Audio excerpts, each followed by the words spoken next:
ورجعنا لكم مع اقوى عروض البلت ان، وهوعدكم في الفيديو ده هيبقى فيه تنوع للبلت ان مش هتلاقوه في اي مكان تاني. زي ما انتم عارفين احنا منفردين بالبلت ان عن بقيه التجار. هتشوفوا تنوع في الفيديو لماركات كتير، الماركه الايطالي والماركه التركي، هيبقى معانا بيكو وارستون واندست وزانوسي باشكال مختلفه لكل ماركه وبموديلات مختلفه لكل ماركه.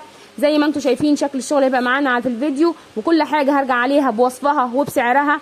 وبقول دايما كلمه خاصه للمتابعين بمناسبه زياده الاسعار، بصوا على اخر فيديو، اخر شغل احنا منزلينه، وبصوا على اسعاره. ما تجوش تجيبوا لي فيديو من سنه او من كام شهر وتقولوا احنا الاسعار كانت كذا والنهارده بقت بكذا. لا يا جماعه، كل مره بننزل نجيب الشغل الاسعار بتزيد وبتتغير عن كل مره بنجيب فيها. فيا ريت احنا بنلتزم باسعار الفيديو الحديث اللي احنا بننزله.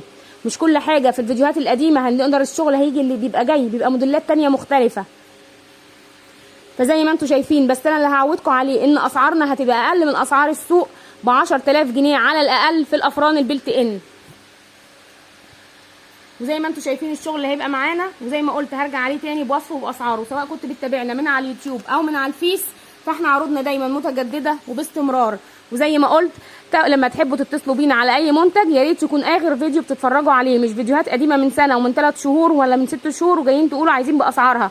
طبعا الكلام ده مفيش النهارده، لان كل مره بننزل نجيب الشغل بيتغير اسعاره زي ما انتم شايفين. بس اللي هوعدكم بيه ان الموديلات اللي معانا كتير بالسيريال نمبر لكل جهاز. وهقول لكم برده في الفيديو ازاي تفرقوا بين الارستون المضروب والارستون الاصلي اللي في السوق، عشان دلوقتي المضروب بقى كتير، وحرام ان انتوا تشتروا حاجه ماركه عاليه وغاليه في السوق بسعر مثلا انتم مفكرين ان هو رخيص، وانتم مثلا جايبين ماركه تانية هي في الماتيريال اقل.